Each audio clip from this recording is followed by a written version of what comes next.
Welcome to Secrets from the Saddle podcast. I'm Sylvie Dow, your host, fellow cyclist, bike club founder, cycling coach, bike race junkie, just truly super passionate about cycling. My journey with cycling started 20 years ago when I opened a spin studio, started a women's race team, and founded a women's only cycling club called Cycle Fit Chicks. I'm super thrilled to reveal all aspects that make the world of cycling operate. I'm so excited to be able to bring you interesting people from around the world, pro cyclists, recreational cyclists, coaches, event organizers, bike shop owners, everything and everyone you need to know or ever wondered about when it comes to cycling. I know you'll enjoy this episode.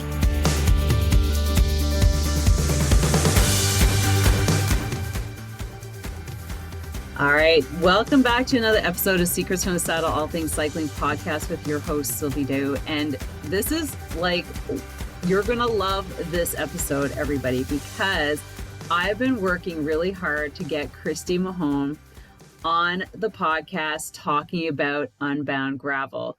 We were connected last year, things happened, the summer started, and you know how it is. Now we are connected through another friend, and I have her on the podcast, and we're going to talk about all things gravel and women. But here's a little intro to bring Kristi out. I'm you can't imagine how excited I am. So Kristi she was actually entered in the Gravel Hall of Fame, which is super excited. She's also a podcast host of Girls Gone Gravel, which I'm super excited. I'm gonna have to go listen to that a little bit more. She has helped build the world's largest gravel race, Unbound Gravel, otherwise known as Dirty Kansas, right? Previously. Yeah. Mm-hmm. This event has grown from 34 participants in 2006 to more than 4,000 in 2022.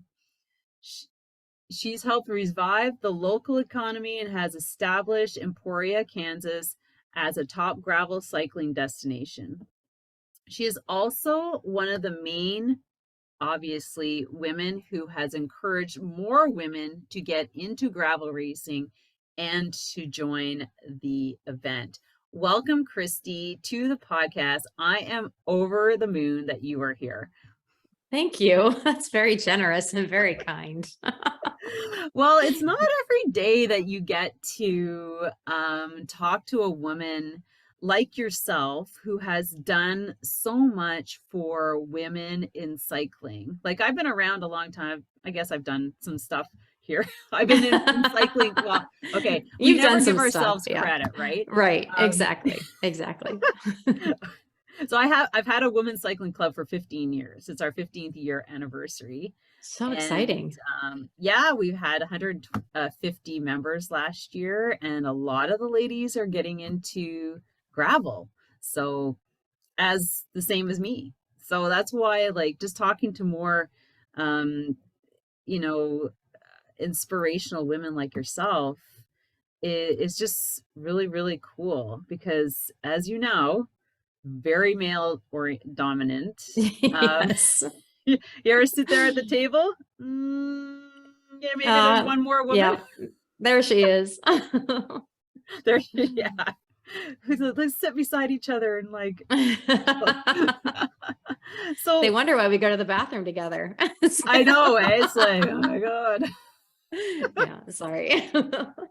So let's just always start by how you got into cycling and how it led to, the birthing of like Dirty Kansas, which turned into Unbound, mm-hmm. and then your involvement. I know. Sure. I got lots of questions, right? That's a lot. That's a bit. I mean, I think I was always someone that valued health and movement and really loved the outdoors. And my involvement with cycling literally came from like a running background. I think that happens a lot. But the truth of the story is my husband was not active. And our kid, we have twins that are now 25 years old, but at the time they were young, and I was concerned because he wasn't moving. He wasn't moving outside. He wasn't, he was gaining a lot of weight, but more than that, you could just see that his health was declining. And I just had mentioned to him one day that, I want to grow old with you, and I want to grow old being active with you. And, You give through me kind of shivers. I know, through kind of some ribbing and giving him a bit of a hard time, he decided to start taking me seriously. He tried running with me at first, and he absolutely hated it. Mm. And we had a few friends here that rode bikes, mountain bikes in particular. And so he got a bike and kind of got into it. And as he got into it, he started impeding on my workout time. Like our kids were young. And I was like, wait a second, hold on. I get up in the morning and go for runs. You can't get up in the morning and go for You're a at bike ride. night. I am in the Yeah, morning. I'm in the morning. Like, let's get this straight. And we had, our kids were young. So basically what we ended up doing, I ended up joining on the bike, and we would get a babysitter, and those were our dates. We'd go for bike rides. Awesome. So that's really kind of where it came out of. And then I was having at that point, starting to have real troubles with running with my back, my lower back, and my left knee in particular. And the biking kind of saved that. And so pretty soon I was switched to biking, and then along came Unbound in 2006. And my husband was one of those initial 34 riders. And So then I joined that team. Was it just like one of those gravel events that just started up in town? The two gentlemen that started it, Jim Cummins and Joel Dyke, had been up to Trans Iowa, which was a point-to-point race in Iowa, started by Mark Stevenson in 2005. And they decided that they thought something in the Flint Hills would be really cool. They didn't want to do a point-to-point. They wanted to do a big loop. So that was the beginning of the very first one. My husband had only been riding bikes for about 8 or 9 months, and joined that first journey. And he didn't make it. He made it about 170 some miles, and we picked him up south of town a little bit, and he had the biggest smile on his face. And I just, like, I am an Emporian. This is my hometown. And I had been put in charge, like, how kind of things all just kind of aligned. I'd been put in charge of this committee to help grow tourism and events in Emporia. Right. Yep. And I looked at the event, and then after the second year or third year, I went to the Jim and Joel and said, hey, I'd like to help you guys make this thing big. And kind of, they were like, whatever, people aren't going to come and ride 200 miles on gravel like that. But there was just something really special about it. And my gut was just like, this is really cool. And it really was centered. There was a piece of it that was truly centered around community. And there was also a piece of it that was centered where families could participate. So while my husband was the one that did the initial events, we were part of his training, and we were part of his journey to get to the finish line. And so even though we weren't actively riding the bike, we were definitely invested in his success. So it was really fun to kind of be involved in the process, figure out what we were going to have at the aid station when he came in for the checkpoint, to help him resupply, and meeting families when we were there, and like other kids. And it was really an easy space to step into. And having gone from mountain biking, where, not that I didn't feel welcome, but it was really hard with kids, to the gravel scene was just, I just felt like it was something we could really grow. And it turns out we could. So has it always been a really long endurance event? Yeah. The initial first few years, we only had the 200-mile option. Oh, wow. Okay. In 2010, when we moved it downtown, we added a 50-mile fun ride. And no, it was 25. I can't remember which one it was. And then we 25 sounds more like a fun ride. Yeah, I think it was 25. And then we added a relay, which ended up becoming the 100. So you could do the 200 in a team with 2 people. Oh, that's cool. And that, it didn't really catch on. No. So then we ended up with some convincing. I finally convinced my partners at the time that let's add the 100-mile distance. So we have, it's grown to where we have the 25, the 50, the 100, the 200, the XL, the 350, which is the one you're taking on. And then we have a juniors category inside of that to try to just inspire youth to also come out and race. So, we're really looking at ways to build the community and welcome more people in. And that's kind of been one of the goals over the last, I'd say 7 to 8, 9 years of just really trying to make sure people understand they're welcome at our start line. That's amazing. So talk a little bit about the junior and then what the distance for that? Where the junior is now switching to join the 50-mile start line. It has been a 25-mile race, and we're literally just seeing the juniors blow that category up and riding it so stinking fast. So we're folding them in a bit to the 50-mile to give them a little bit more of a challenge. Initially, like if you want to go back to the very beginning, it came out of trying to establish NICA in Kansas, which we have since done. And we were using NICA advisors and guidelines, and the advice was to not have something longer than that. Like they really only wanted us to do like 13 or 14 or 15 miles. And I'm like, oh, that's such a short distance for gravel, especially for a lot of these kids. Like 19 years old, or no, is it like they're 16? High school. High school. Okay. Yeah. Yep. It's high school age. So we've expanded that to be a little bit longer distance now. And then you can still do the 25 if you're not ready to do the 50. So yeah. That's good. Yeah, it is. I mean, it is like we've seen the biggest growth in our 25 and 50, and we've actually seen, which I'm ready for somebody to do a study on this, but we've seen the women's field go over 50% in those shorter distances. So, I think I have my theories, but yeah, no, as a woman with a women's cycling club, it's a lot of women they're hesitant to do anything, but they will get their feet wet with something shorter that they know that they can achieve. Yeah. Right. And that's what I've noticed. But I think we also have a hard time training for those bigger distances. I mean, we have a hard time committing to the time it takes to those longer distances, but. Well, yeah, that too for training. But I think, once they do it once and they see that they can achieve it, it becomes a goal for the next year. And then, everything falls into place, like looking at training more seriously, like training through the winter and things like that. That's what I found with women. Like we kind of start a little slower. Unlike myself. No, I'm just kidding. I have been competing for a long time, so it's not like I just got off the couch and decided to the couch to 350. Yeah. So when did it move from being called Dirty Kansas to Unbound? Like we went through the name change during COVID. So oh, did you? Yeah. Oh wow. So why the change? The Khan tribe, which also goes by Kansas, had an issue with the name that became a bit more apparent as we were going through some changes.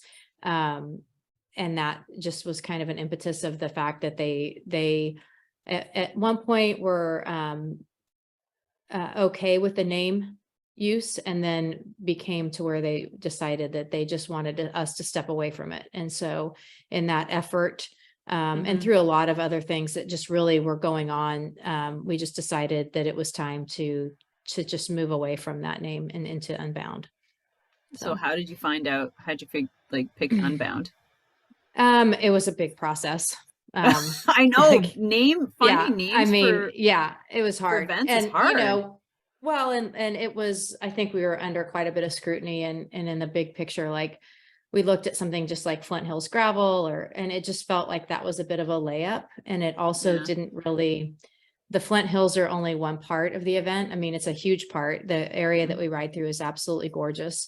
But it really came down to having been around and seen the event for so many years. It was really the feeling and conveying what happens, like how you really learn so much about yourself when you're out there on that journey, and just kind of releasing a lot of the preconceived notions that you have about yourself, and to move into that space of just being unbound. And that's really where it came from. So I love it. I do love thanks. it because it's also a very powerful name.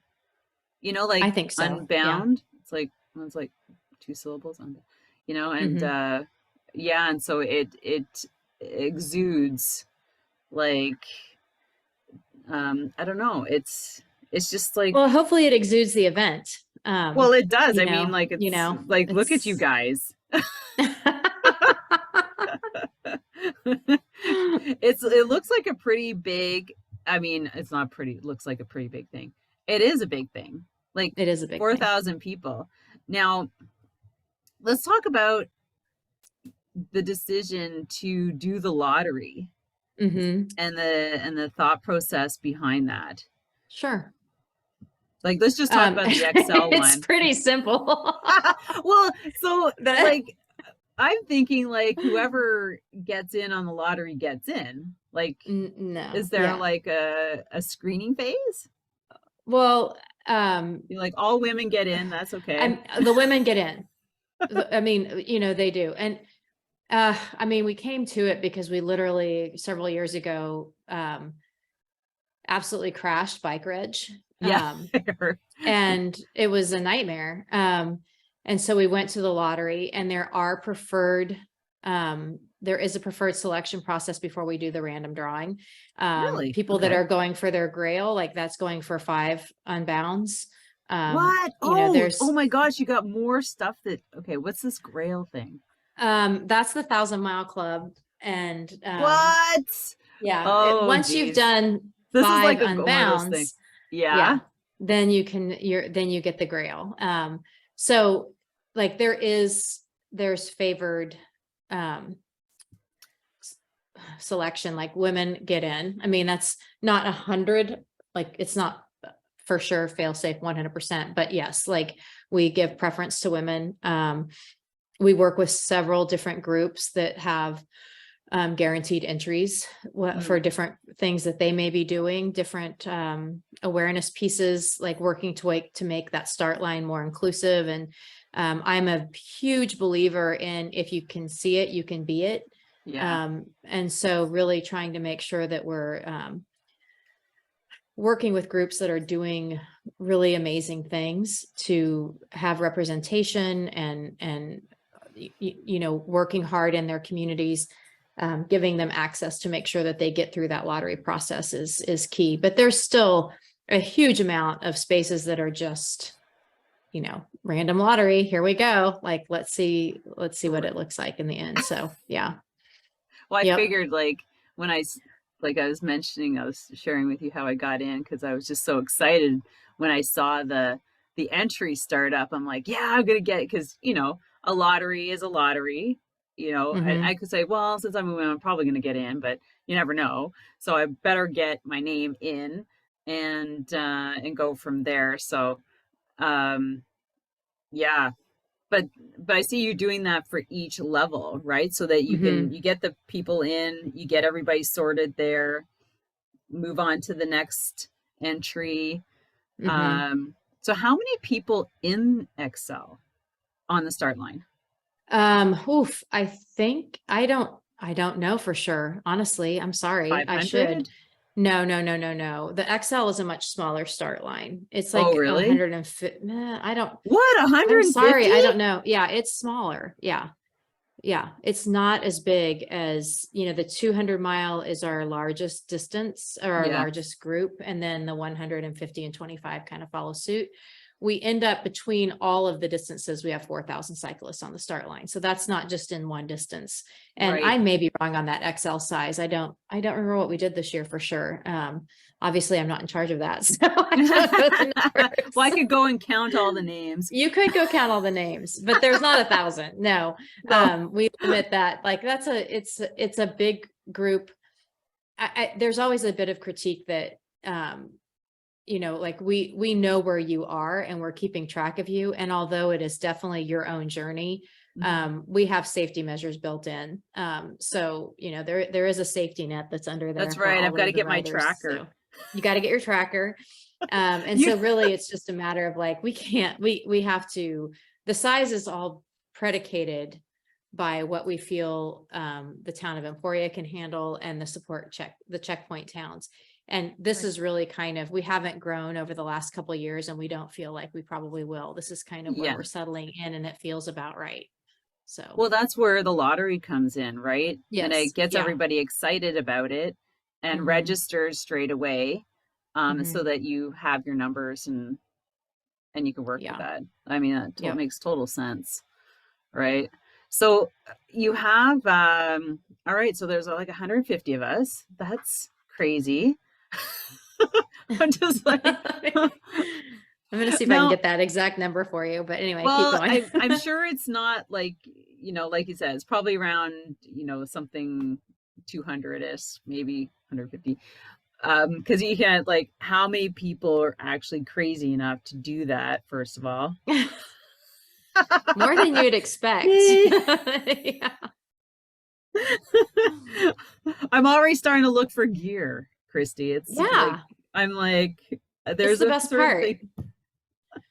The planning is the best part, and the getting on the forums and talking tires and sealant and all, you know, all of those things are like, everybody's like gets into that. Like, I'm always amazed but then you're at how many times I have to talk tires and sealant, because I'm like, haven't you already heard me talk about this? I've been talking about this for 15, 16 years, but yeah, there's always new people coming in. And so it's always important to talk about tires and sealant and all the things that you need to be successful in the Flint Hills. So do you really need tubeless tires? Yes, I would 100%, 100%. Yes. Yes. Go tubeless. I don't have tubeless tires. Go tubeless. Okay. Is it because why tubeless? The flint rock is super sharp. And so when you have that sealant in there, it's very likely that it will either seal and you won't have to change, you know, you won't have to change it because it will slice through your tire. Or you can put a plug in, like a Dynaplug, or a piece of bacon, you know, the little bacon strips. Yes, they're not actually bacon. Yeah. Okay. That they are actually effective in sealing up those tires. But, yeah, I would 100%, like if you make one investment on your bike to upgrade it, that's what I would pick. For sure, hands down. You can obviously run with tubes and you should take tubes because you may end up having to put one in, but tubeless the tires have made so much improvement. I've done the event twice. I did it in 2011, I think, and then 2018. It's, the technology has changed so much around tires that it's absolutely crazy how much more resilient tires are. Wow. Okay. Well, wasn't something on my list, so maybe I'll start looking at those. I got lots of other things. I'm like, but okay. All right. Now let's talk about XL, the event. Sure. You've done it twice, so this is I've not done the XL. Oh. No. You've done the 200. I've not done the XL. Yeah. You remember, I have to work that weekend. Okay, so this is a good point. How long does it take the slowest person to finish? Well, you have basically 36-ish hours to finish it. Okay, so is it start Saturday morning or Friday night? No, it starts Friday afternoon at like 3 o'clock. Oh, 3 o'clock. 3 a.m. 3:24. So everybody is to like finish Sunday morning. Well, I mean, the fastest riders finish it. Like, I think last year's champion blew it out of the water in like 17 or 18 hours. Okay, well, that's not going to be me. So, I mean, it was nuts. Who was that? Was that Taylor Lane Dean? No. Nope. I'm not very good at that. Sorry. That's okay. Me neither. I like, we stick around, like it's crazy because I know we have a lot of pros that come to this event. And so it's exciting, but Uh-huh. really the people and the stories that I care about are the ones that are finishing middle and the back. Like there's just so many amazing stories out there and people overcoming some really amazing things to be there. And, not Yeah. only to be at the start line, but then to end up finishing whatever the distance is that you're finishing. It's a tough day on the bike. And, the pros you expect to finish and you expect them to be fast. Yeah. So, Yeah. I mean, good, cheers, yay, that's awesome. But really, the bigger stories for me are the people that are finishing at 2 and 3 a.m. that like, I mean, they've been out there all freaking day, and night. So Yeah. it's pretty crazy. Yeah. Okay. So that's, yeah. Okay. Well, I'll think about gear later. But so I wasn't sure, like, anyways, I hadn't gone through all the tech guide. But now for the the trail, not the trail, but the route, is it hmm already there to is it already been announced, or is it The always the same? routes we run that, no, they're not always the same. Right. We run the same route every Mm-hmm. 2 years. So this is a repeat from the 2022 year. Oh, okay. There will be some small changes because some roads close Right. or we look at something and we're like, we could do this part a little bit better. So we maybe Mm-hmm. pivot and change the section, or maybe you find a rancher that didn't really like all of those cyclists going by their place. And we try to Oh, be very accommodating of our neighbors and make sure, if we can accommodate that, we do. So the route that was last year's XL will be largely the same, meaning you can find that route and look at it.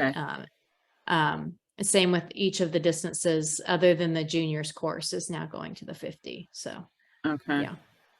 Yeah, so when I was looking at some videos, I just started like looking at some videos, and like you said, I think learning from people who are more the mid packer at the end is probably Mm-hmm. like really good places to start and to listen to what they did.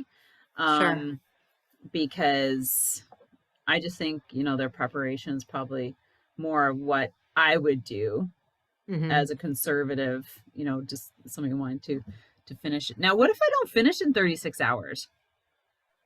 You Then gonna you're find not me? officially a finisher. Oh no. Okay, no, that like puts fire under my butt. I'm like, I Yeah. don't, If don't you want to don't, be I mean, DNF'd. you will be a DNF. I mean, we have people that still go ahead and finish, and there's Mhm. people that will come out on the street and celebrate them coming across the finish line, but you're not recognized as an official finisher if you are not completing it within the time frames that we outline. And we try to be pretty generous with that. Like I said, it's a 10-mile-an-hour pace.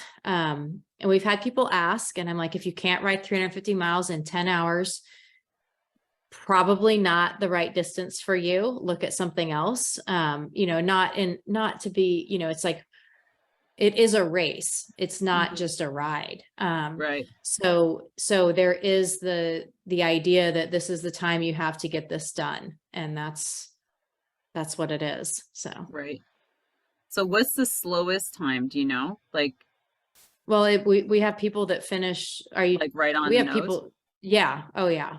Yeah. And we have people that go ahead and finish the next morning. Like they go ahead. I mean, they don't get, they're not an official finisher, but they're still coming in, at 6 or 7 a.m., like 3 or 4 hours past the cutoff. They just go ahead and finish it. So, which is really impressive. I mean, Well, we yeah, of recognize that, course. but yeah. How could you Yeah. not finish? Not like you got to get home to your Yeah. You car. gotta, you gotta get back.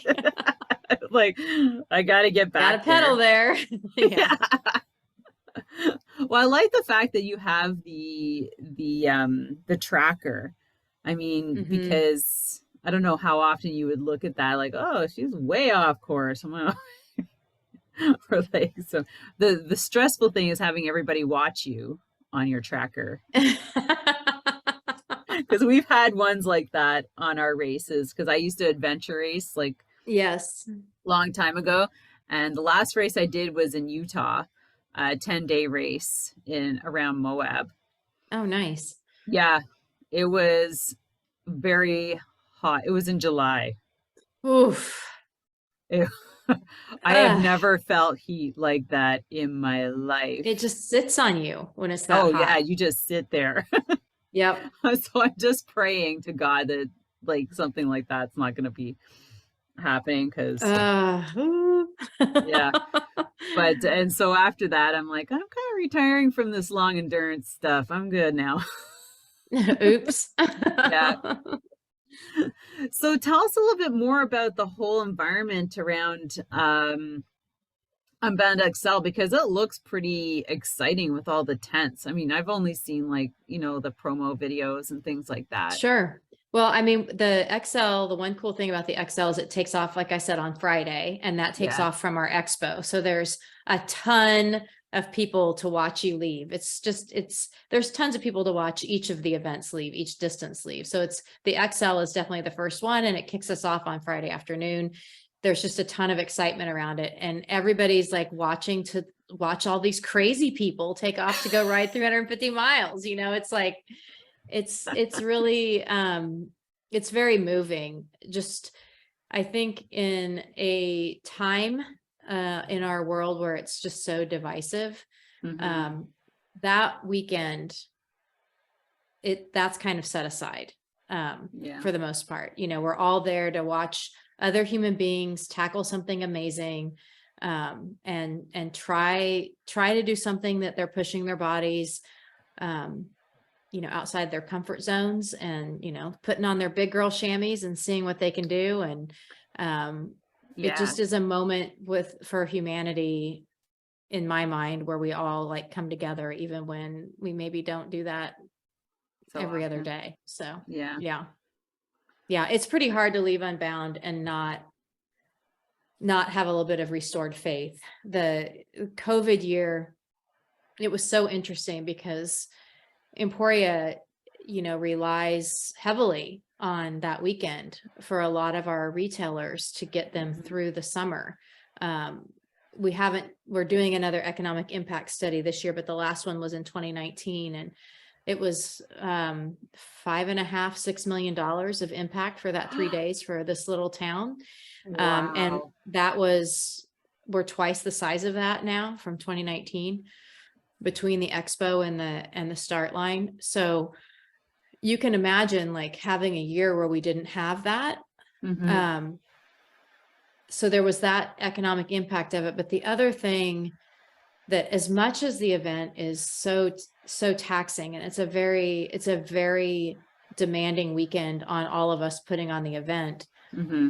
there's also a piece of it that you really fill your cup, and you come out of it like, oh, okay, I needed that. And I didn't Now have I that in need a 20. vacation. So yeah, I need a vacation. And also I have some energy I have some faith in humanity again. And that's, I always kind of wonder what I will do to fill my cup when I finally decide to walk out of that finish line for the last time, and then step away from the event. It'll be a while. Oh yeah, well, I hope so. So like when did Lifetime Fitness step in and turn it Um, into one of their Grand Prix well, the Grand Prix is new. I mean, this is only the yeah. second year for the Grand Prix. So, Oh, is it? Okay, I didn't yeah, realize that. yeah, yeah. The fudge, let me think.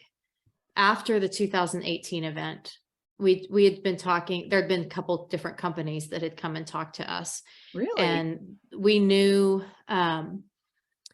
were ready to get some help, Yeah. because it really was getting so big and so taxing.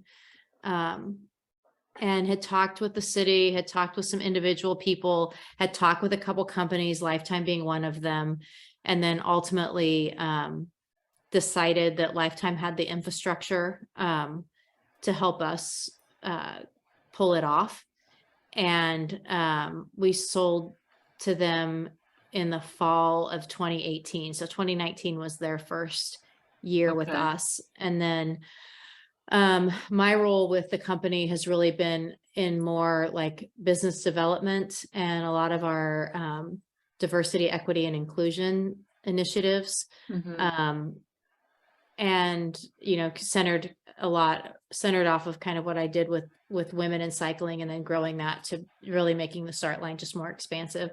Yeah. But Chemo Seymour, my boss, had the idea of the Grand Prix a couple of years ago, because we don't do a prize purse at Unbound. Right. And we were kind of he was kind of looking for a way to develop the pro cycling scene in the United States.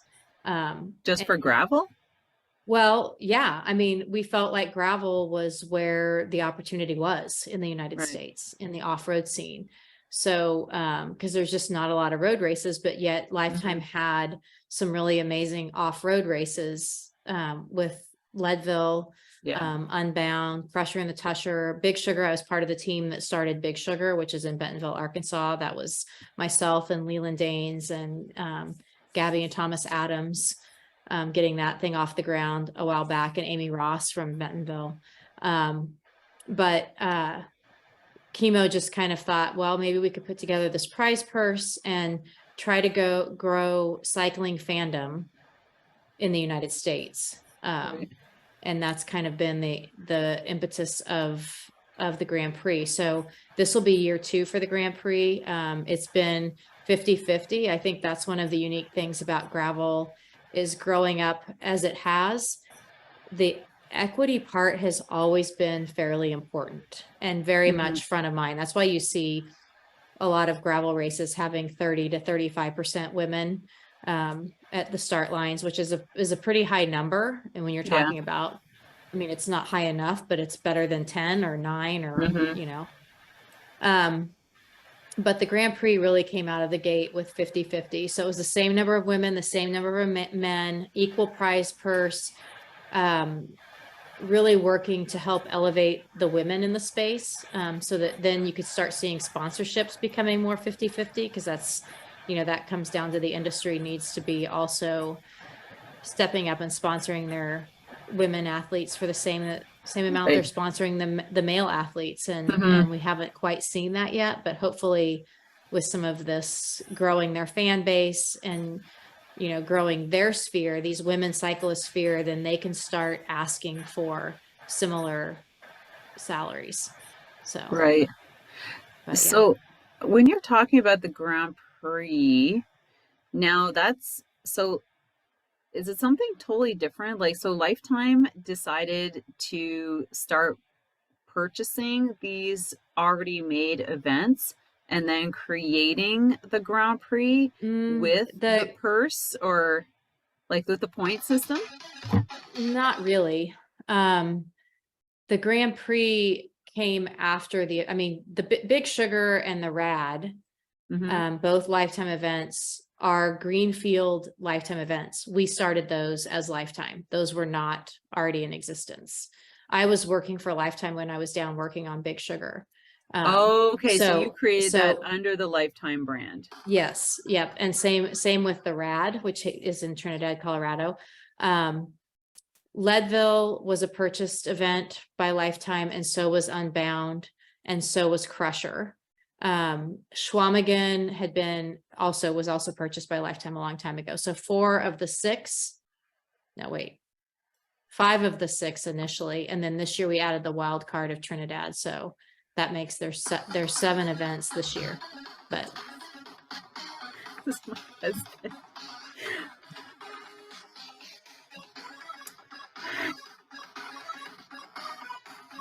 Oh, now I can't even find the call. It's his new phone.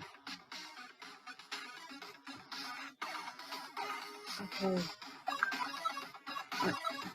Oh my God, I can't even find it. Okay, just hold on. I'm just going to text him.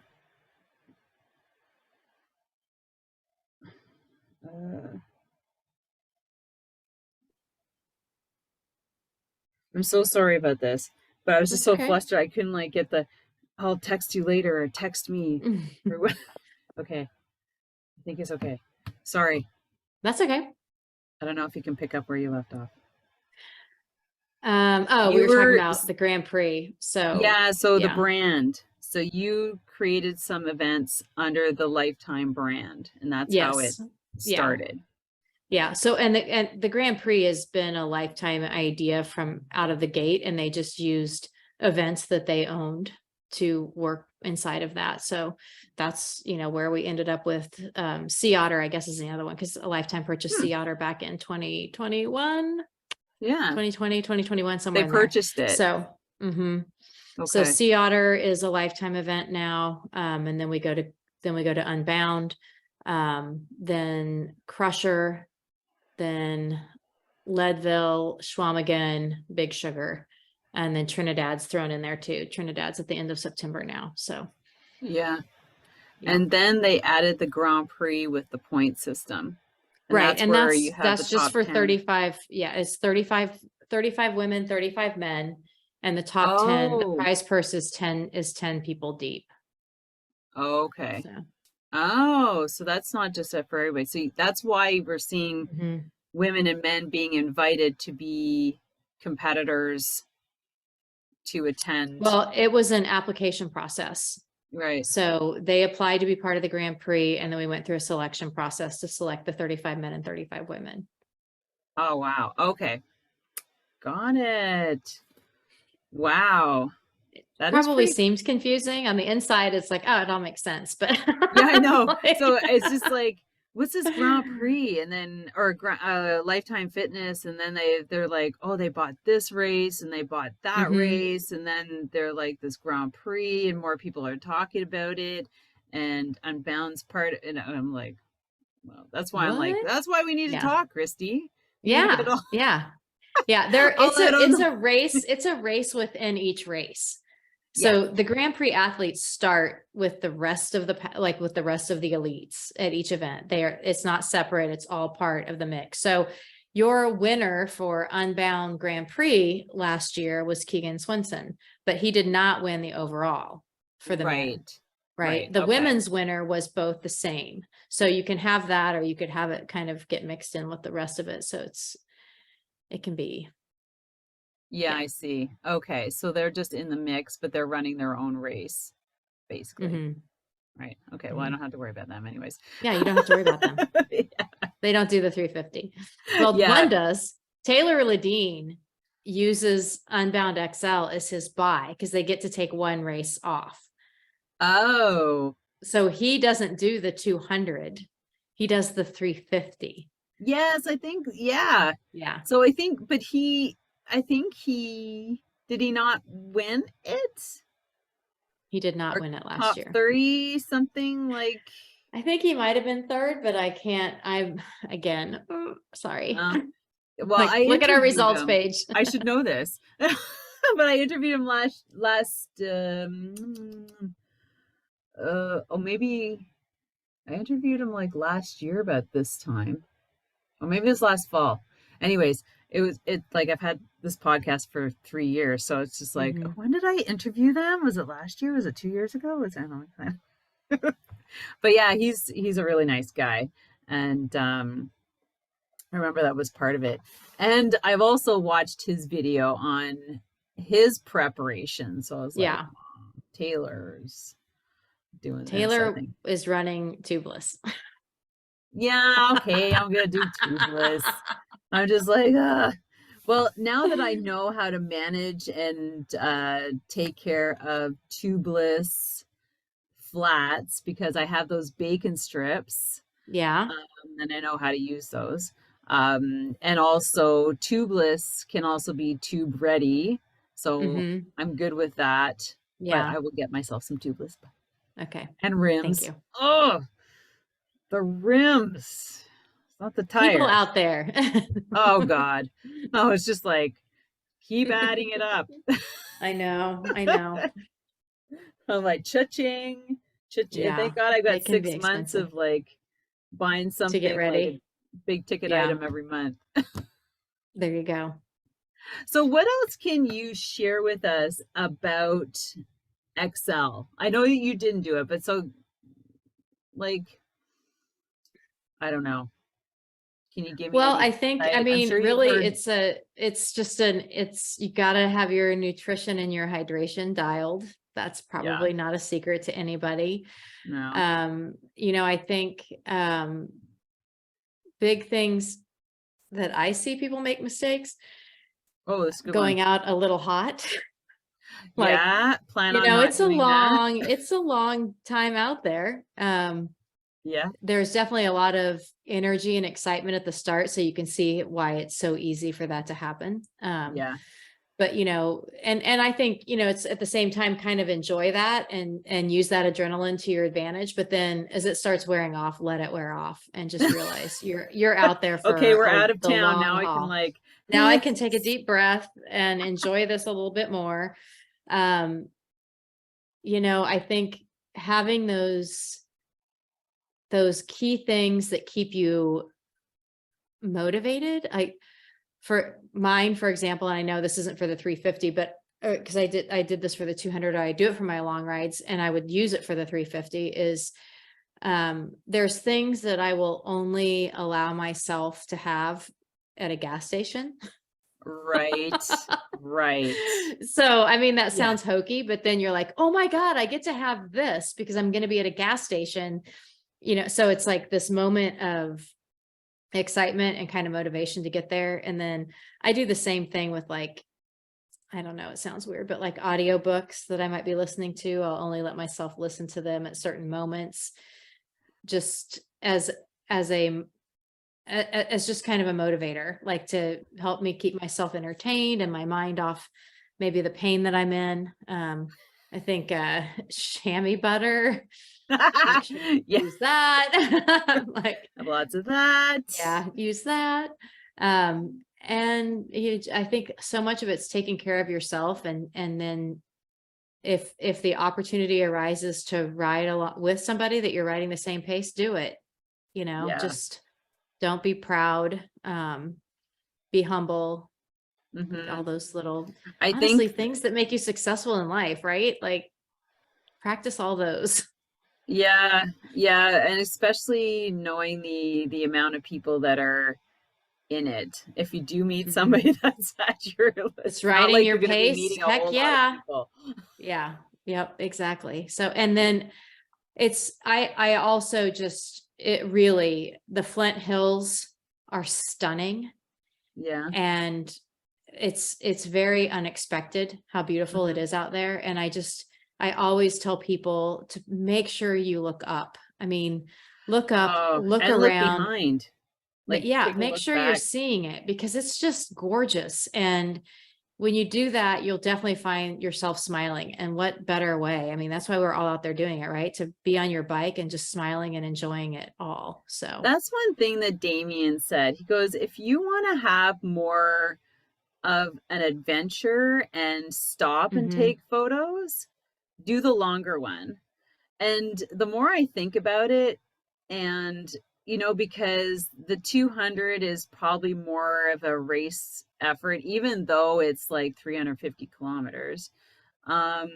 This one allows you to be a little less like, well, Yeah, you have to travel at your own pace exactly. and manage yourself and manage your time um better, but you also have the ability to kind of, you know, sit back and enjoy what you're taking in. Because I mean, I didn't come from Canada to just ride a race. Like, Yes.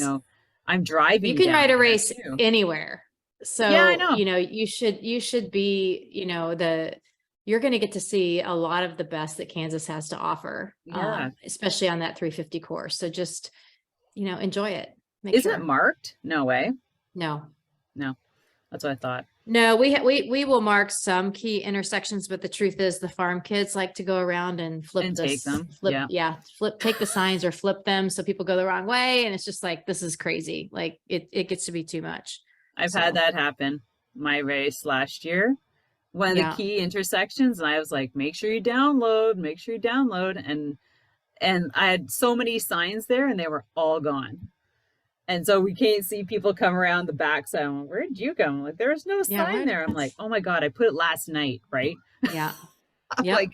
little fucker. I know there's always some critique about that, but I'm like, as soon as you go the wrong way, then you're gonna be pissed you went the wrong way. And that has nothing to do with me. So Yeah. we stopped marking probably after the 2012 or 2013 event, just because it was happening so regularly that it was just like, this is silly. Like, it's a mess. I know. And well, now with Garmin and all these devices, there's really no excuse. Like everybody should have it downloaded somewhere on something. Yeah. Yep. Yeah. It's like, don't rely on the sign that might not be there. No, we've even had street signs be turned so that they're labeled wrong, which is really that's happened to me. Like, I'm like, wait a second, it says I'm supposed to go this way, and I'm, my sense of direction is pretty good. Unscrewed them and they turned the street signs around so the names were opposite of what they were supposed to be. And when you have a really good sense of direction and you're sitting there looking at that sign going, that's wrong. What? That's not right. And everybody else is like, they don't trust you because they don't know, and you're like, no, I'm pretty sure I'm right on this. And you're looking at the map going, what? And you're like, somebody turned that. So, yeah. So like somebody really went to an extent. It's fun, right? Like if you're a kid that wants to disrupt, it's pretty hilarious to watch a cyclist get turned around out there. Not when you go 10 kilometers out of your way on your bicycle. Yeah. Yep.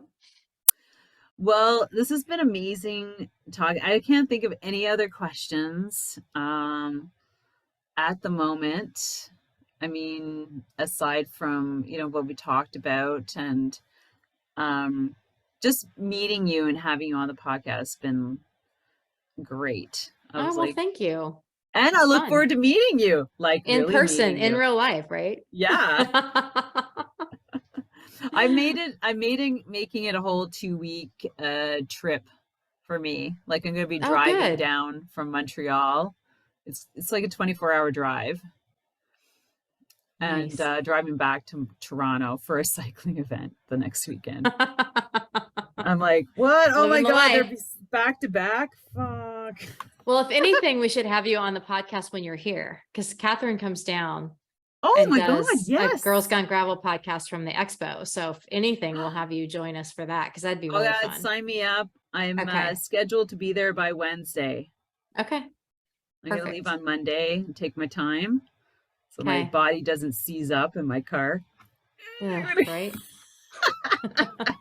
And now since I know it's like, it's starting on Friday, I need at least a day or two to chill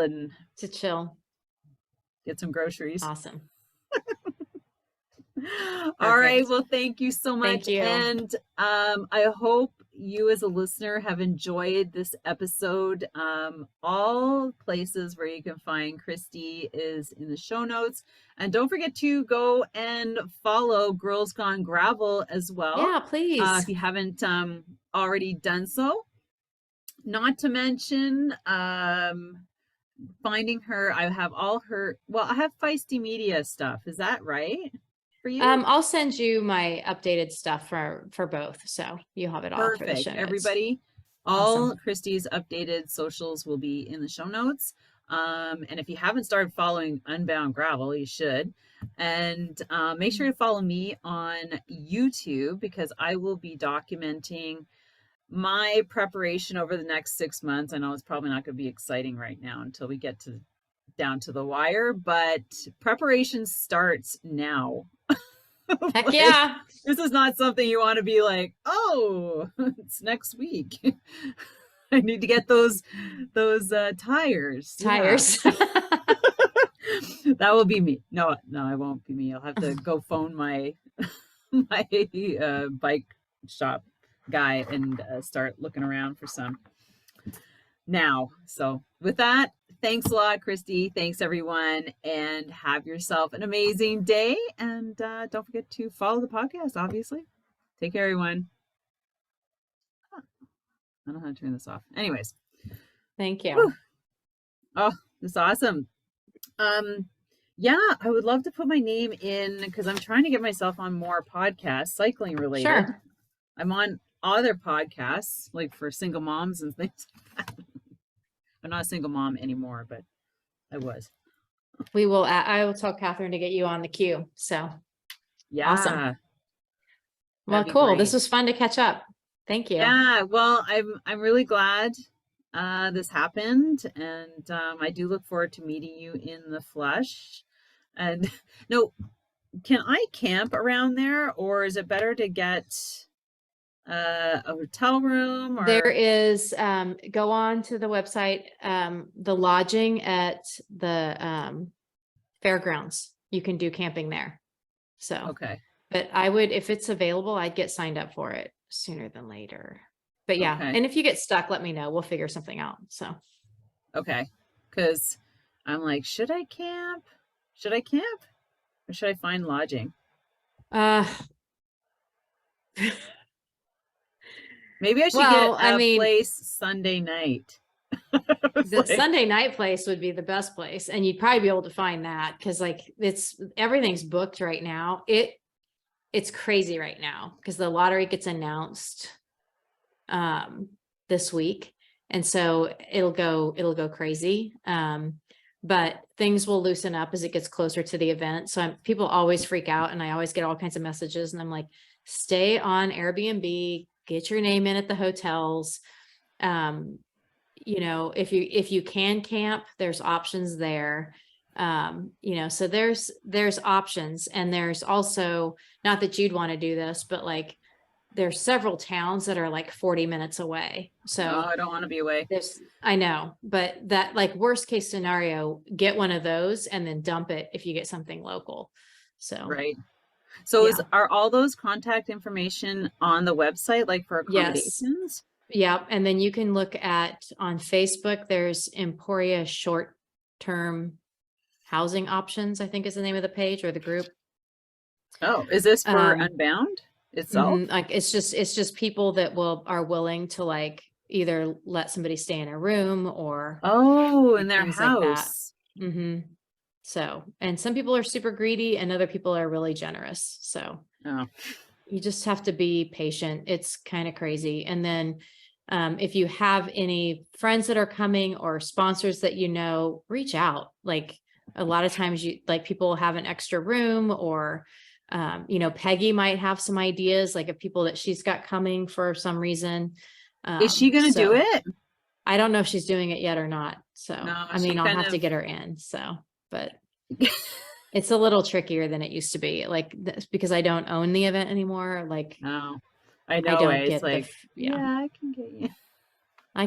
I can usually pull a string or two, but I also don't love doing that. I'm not Right. like, you know, I feel like it's not always fair. So, Yeah. but I'm Like, also Peggy, like, you I can work do my this. ass off for the event. So, Yeah. Oh, I can but yeah. imagine. Like, I attended Barry Roubaix for the first time last year, and they're one of the biggest ones too. Yeah. So you guys in They're huge. competition, because I think you're both 4,000 people. I think they actually may have more, or it's pretty close. I think it's just recently that we've become, and I don't know, we say we're the biggest, and I think a large part of that has to do with the media presence that comes here. Like it's nuts.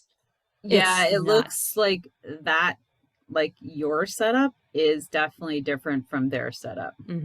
Like, it's very Yeah. much lower key. You don't have like all the big, but you have more of I don't know, I'll see what the difference is, but like more of he has more of like the festive kind of vibe, but Ours is pretty well, I'm festive. sure yours is festive too. I did his last It's year's like and 12,000 people at our finish line I to cheer you know. in. Like it's crazy.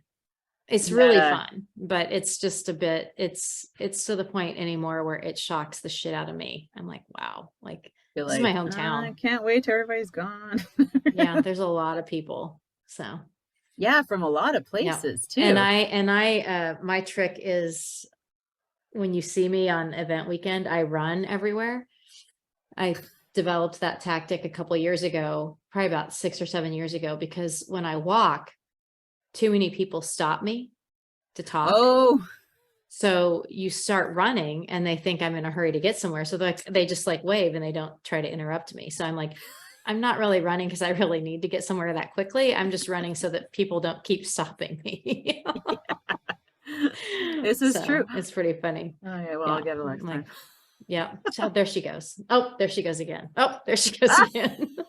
Oh, well, it's crazy. So, I have small events and I like, but this is one of the things I wanted to say that, you know, I just look up to you.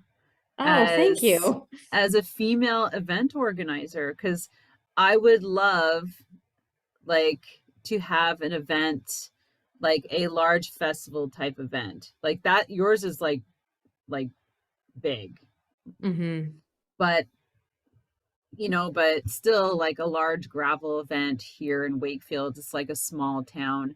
I don't know how many people, but and to make it like a big event. So I'm starting small. Like I had a women's only gravel race last year. Fun. Last minute, I had 25 people.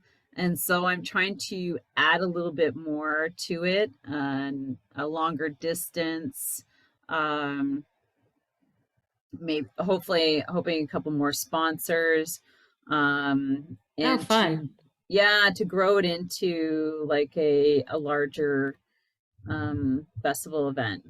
So, looking for partners is challenging. It's hard. Yep. Especially right now. It's really hard. Why right now? Really what do you mean? There's just been so many budget cuts and everything. Oh, yeah. That you're just not, we're lucky enough that our events are big enough that people are still opting to come and be here. But, anything that's a little bit smaller, they're pulling the reins back on that for this year to see where things end up financially. So we've seen that a lot in the industry for 2023, which is very interesting. Huh. Yep. So. Yeah. Cause I was thinking reaching out to people that are kind of outside the realm of cycling, Yeah. that have the money, like bigger corporations. But in any case, I might have been out of I'm not sure. I might have missed the budget season. So maybe. Yeah, it was probably like October-ish.